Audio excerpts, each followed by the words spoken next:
it's just about even, right? You need to be glad you got that strong hairline, because if you had to go down to me, to the beautiful place that I've gone to, you look like you got a sack of flour on top of your shoulder. You just need to be lucky that you got that good break. I, however, am adaptable. Yeah. I was ready for this. Okay. I was built for this look. Here's the real question. Me or Jalen Rose? Y'all both take great care to the hairlines that you have. Okay. That's all I'm saying. That's a real neutral answer. Y'all care a little too much. Let me see if I can get a straight answer on this first one. Oh, that was okay. Yeah. Zion Williamson, all right, the Duke freshman, dropped 81 points and almost 80% shooting in NCAA, in the ACC tournament, excuse me. Before we look ahead to the NCAA tournament, though, let's look back. Were you at all surprised at how good he looked so soon?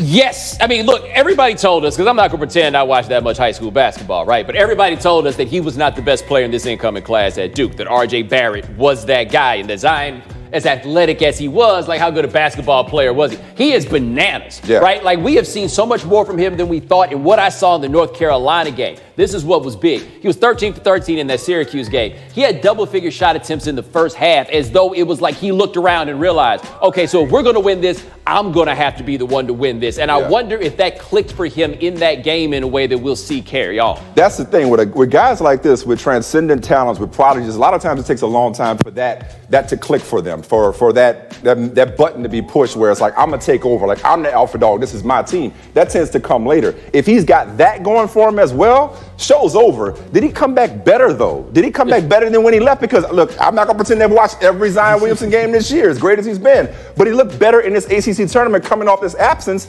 than I've ever seen him this year. Yeah, I think part of it is the importance, right? The significance of where it was, the stage and everything else. But, I mean, he's the best player in college basketball right now. That is nuts. But this is the thing, though.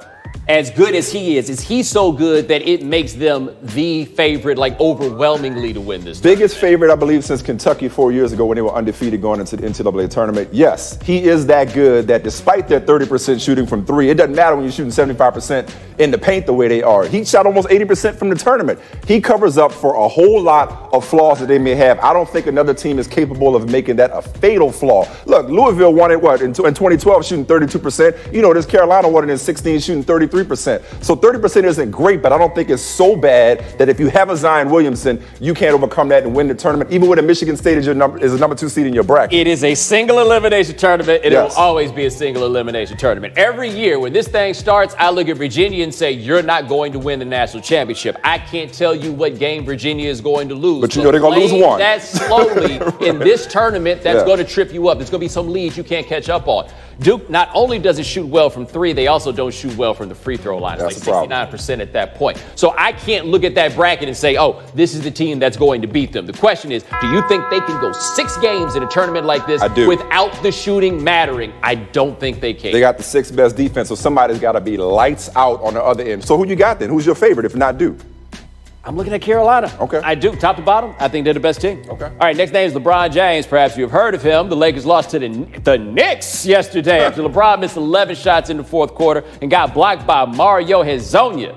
Mike, is this the lowest point of LeBron's season? It was. It even produced a meme. Now, there's no way Mario Hezonja, as deferential and as respectful as he was of LeBron James after the game, he's like, hey, don't get it twisted. LeBron just missed shots, okay? This wasn't anything that I did. As respectful as he was of the king, that is probably the picture-perfect representation of this season, because LeBron out there after the game talking about, oh, well, you know what? What's the difference between us and them? We're both not going to the postseason. I'm sorry. There's a big difference. I beg to differ. The difference is you.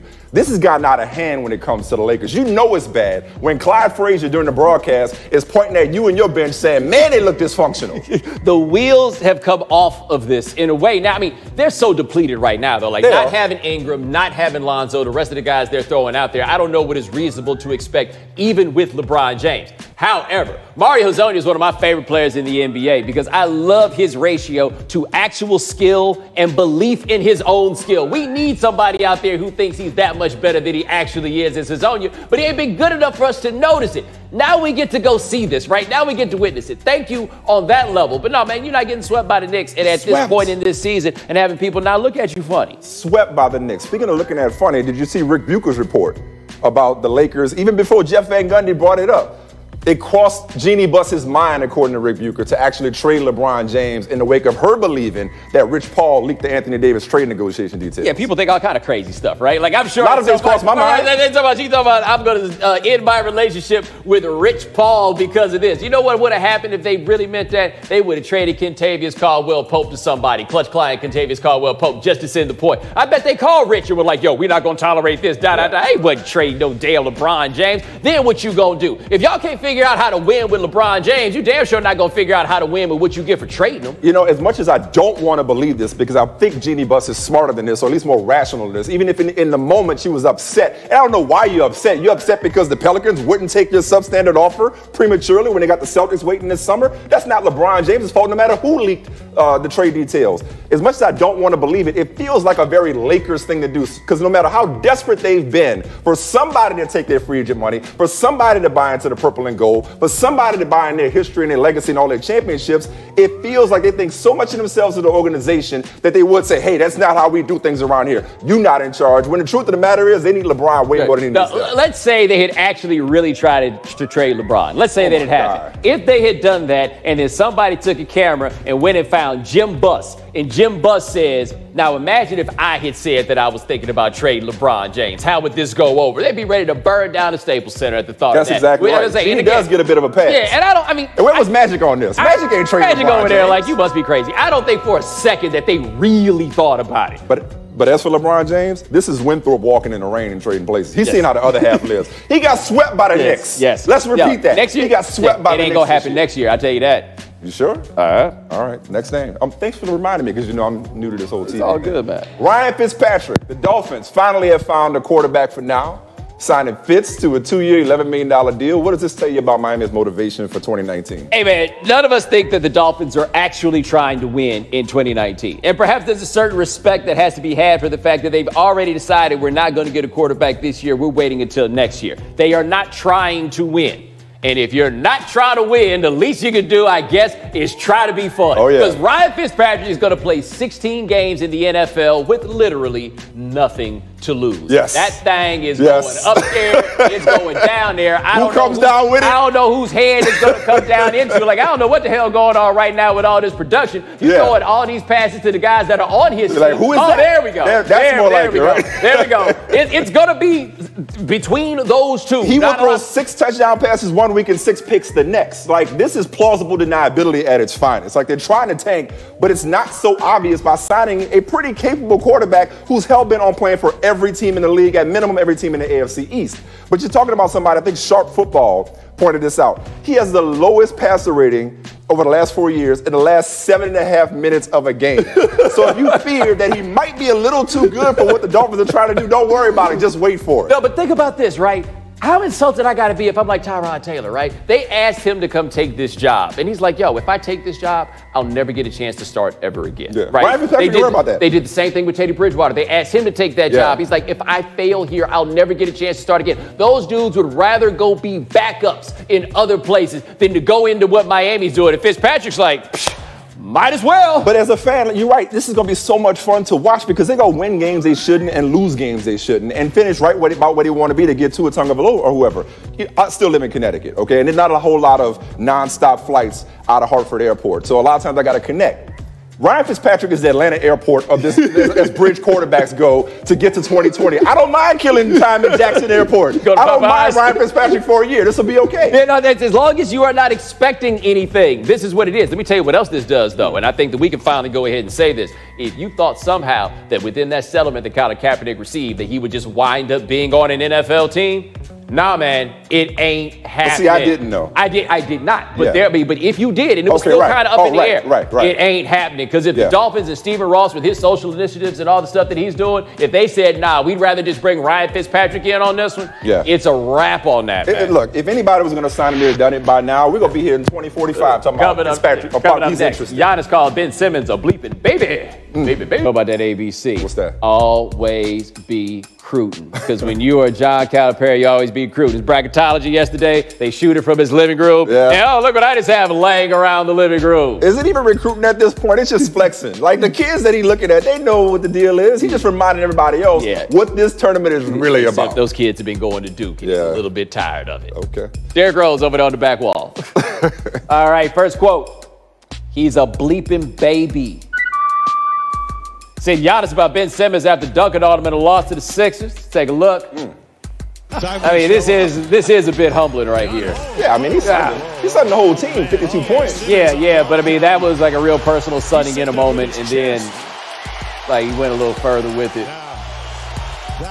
I mean, what you supposed to do with that? No, there was no option. He's got to back Simmons down. Wow. Yeah, y'all losing by the way. I found baby to be an interesting alternative B word. It's, TV-friendly B word, but it bites. But I mean, baby. Also, to be fair to Giannis, he used to be like really, really skinny, so the ability to just muscle people in that way is probably new to him. If I ever got that swole from my previous skinniness, I'd be saying that to people all the time. I'd be calling y'all all babies. Yeah, now, in fairness, though, he said he prefers Simmons guarding because he wanted no part of Embiid, who put up 40 and 15. See that baby Ben Simmons, who, by the way, we should point out, for balance sake, Ben Simmons got him back on the next possession. Kind of, sort of, not quite the same thing, but he still, he I mean, that's kind of about what it is. He didn't back him into the post, but it still he deserved didn't back the him in the post, but he got the dunk and landed in a position to still stare at him. And let him know. There you go. Most important, the moral of the story is the baby could be a baby as long as he got his boys. Embiid, Jimmy Butler.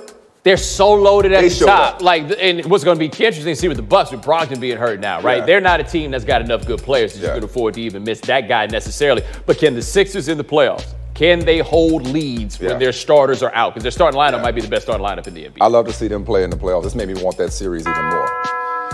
All right, next quote.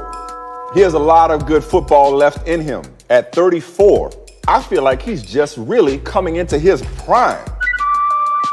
Said Broncos GM John Elway about his new quarterback, Joe Flacco. Your face says it all. Prime what? Just coming into his prime. If he's coming into his prime, can you tell me what the hell he's coming out of? Because if he's got a lot of good football left in him at 34, how come he ain't let us see none of it since he was 28? That's the thing with Flacco, is that he's got this big arm, and he's a guy that's never been great, but you thought you could win a Super Bowl with him because of the things he could do at his height. We ain't seen the height in so long that if he's keeping it to himself, he's just been stingy. Ozzie Newsome want to know where the hell that football been. I'm just trying to understand why John Elway is trying to sell this more than what it is. Like, hey, I didn't like Case Keenum. That didn't work out. Flacco's the best we could do. There you have it, okay? You don't have to sell us on somebody playing a good football when they haven't been playing it lately. Like, usually when you say he's got a lot of good football left in him, that suggests that he was just playing good football, and now you're picking up off of that. The worst thing that happened to John Elway, the GM, and in turn this Denver Broncos franchise, was John Elway, the quarterback, winning Super Bowls at the end of his career, because he thinks everybody's career is going to go like that, where they're playing well at the end without a Terrell Davis. John Elway has managed to be as bad a general manager when it comes to evaluating this position as he was good at playing that position. And that's why you say, why is he trying to sell us so hard on Flacco? He's not trying to sell us hard on Flacco. He's trying to sell us on John Elway, right? He has all the job security in the world because, quite honestly, he doesn't have a boss right now, on top of the fact that he's John Elway working for the Broncos. Yeah. But come on, man, he can't be that stupid. He knows the only quarterback he's gotten right was Peyton Manning, which really wasn't that hard to get right. He knows what we saying about him, and he's trying to convince us. He's got everything under control. Bro, he got Joe Flacco. Quote, from what I can gather, they don't like Haskins. I'm not really sure what the plan is here. Doesn't feel like they're hot on Haskins. Said Diana Rossini about the Giants and Dwayne Haskins on the Mina Kimes show with her dog. What do you make of the Giants' apparent lack of interest in drafting Haskins? I need to know more. Like, not hot at 6? Because I could understand that. There's a lot of really good defensive players, but what if he's at 17? What if, God forbid, what if he slips to the second round, which happens? We've seen it happen before. What if he's at the end of the first round, you could trade back up to get him? You mean to tell me you look at Dwayne Haskins and his 50 touchdowns and you say he doesn't fit with us? Then I say alter your system. And I read somewhere where it's about his lack of mobility in the pocket. I missed the part where Eli Manning is Archie Manning all of a sudden. He don't exactly move well at this point. Nah, man, look, they say they're not hot on Dwayne Haskins. I mean, and look, I can see arguments against him. Like, the ceiling on Haskins is not especially high, I do not think. That being said, do you know who the Giants are hot on? Who? You want to hear? Yeah. Dave Gettleman did a conference call today. Listen to who he's hot on. This narrative that Eli's overpaid and can't play is a crock. So at the end of the day, you guys got to say Gettleman's out of his mind, or he knows what he's talking about when he evaluates players. First of all, to be fair, I've heard no one argue that Eli was overpaid, just that he can't play anymore. He can't play anymore part takes care of the other part. Right. The other thing about this with Gettleman, man, we talk about him way more than we should talk about a general manager. Yeah. He talks about himself more than a general manager should talk about himself. Where he's like, either you're going to say Gettleman's out of his mind. This should not be about you in this way, but why is it always about you? Why is it that former players hate you more than any general manager I can think of? It's not like you're the first guy to ever cut somebody before. Yeah, this Eli Manning thing, though, is fascinating. It's like they want to be quarterback for life. Now, I get that his contract is up after this year, but they have got to find somebody this year. I get taking Saquon Barkley. I never had a problem with them taking a Hall of Fame running back at 2 if they didn't think that the quarterbacks were better, despite the premium on the position of quarterback. But they cannot afford to go into this year without somebody ready to take that mantle from Eli Manning. Because if I'm a Giants fan, Eli Manning is that relative that comes over on a weeknight. Like, I love you, but you got to go. We got stuff to do tomorrow. We ain't got time to wait for you to leave. By the end of this year, they will have burned 2.5 years because they offended Eli Manning by benching him for Geno Smith. They are like, this is setting back the direction of that franchise. All right, coming up next, find out why Cam Newton should watch his back on the field this thing. Right. Everything. Except for college life. No, they were great at that. All right, today's number is 10 to 15 years. That's how much longer 30-year-old Russell Wilson told Jimmy Fallon that he will play in the NFL. Does this sound absurd or doable to you? I mean, it doesn't sound absurd. I also don't know how doable it is. I don't think he has the kind of game that ages for playing another 10 years in the NFL. It's not like he plays on a precision sort of game. However, he also said on there the question about being the highest paid quarterback in the league, and that day is probably about to come. Yeah. Good for you, man. He's kind of winning the game of life these days. I wonder if he could play this thing on the money tip first. Can he play this thing like Kirk Cousins, like go year to year with this franchise tag and then cash in when he's still relatively young and going to be a coveted quarterback on the open market in a couple of years when the salaries will go up and get that much more money? But your point about whether or not he could do this for 10 to 15 more years is true. Like, he's not exactly the type of guy that just gets the ball out quickly. He's not going to be able to do that in 10 to 15 years, but he can still move around. He certainly has always been really good at protecting himself. It's not like he's getting rocked out here. No, not now. He is young and spry and able to do young really drinking that water, man. Yeah, you know what I'm saying? I was about to say, like, that 35-year-old Russell Wilson ain't going to be feeling like come on, man. Like, it'll go the same way after a while when you've been doing that. But, I mean, for Seattle, it's like the best second, third round pick, whatever it was that you could ever have, right? Yeah, change the game. Hell, how long did Frank Tarkenton play? There we go. In closing, Taylor Hurd was an undrafted free agent offensive lineman from Clemson. He now plays for the Carolina Panthers, and if this video is any indication, Cam Newton be better off blocking for himself. Seen this, TMZ? Got this video. I don't know what this is over, but he decided to come in and settle this thing. Yeah, right. He's the dude with his back turned, and he will soon be the dude on the ground, right there. See, you can't do if you're gonna start it, you best finish it. Otherwise, the one-hitter quitter. There's something about seeing the one-hitter quitter where you're just like, oh man, and now you lay it out on the ground. And again, if you are Cam, how do you feel right now about your bum shoulder? Yeah, linemen's supposed to have good punch, ain't they? I mean, and sometimes I feel like maybe as a lineman, you got to recognize sometimes you got to cut block that man. Like you trying to go high and proud like or tackle, no, man, or go tackle. Look, clearly boxing is not your forte. Tackle this man. Also, this other guy, I don't really know anything about him, but I personally would not recommend messing with him at all. He seems to be the wrong dude. Over. Golly, maybe he was a little inebriated. I tell you, whatever it was over, I assure you, Mr. Hurd believes, you know what? We need y'all to learn how to get along. It wasn't that important. All right. In closing, congratulations to Auburn for taking care of business and cutting down the nets under the bright lights of the SEC tournament final against Tennessee. Meanwhile, in the dark and between the sheets, shout out to Ron Isley, this was a typo, but it was in no way unfortunate. Wow. That right there is a title that I would take over a conference title any day of the week. War Eagle, War Damn Eagle. Shout out to CBS 42 right there. That's what I'm talking about. Just curious as you discuss how you would prefer to win such a tournament like that. I'm just like an invite. Yeah. I understand you say you just want an invite. I'm just wondering.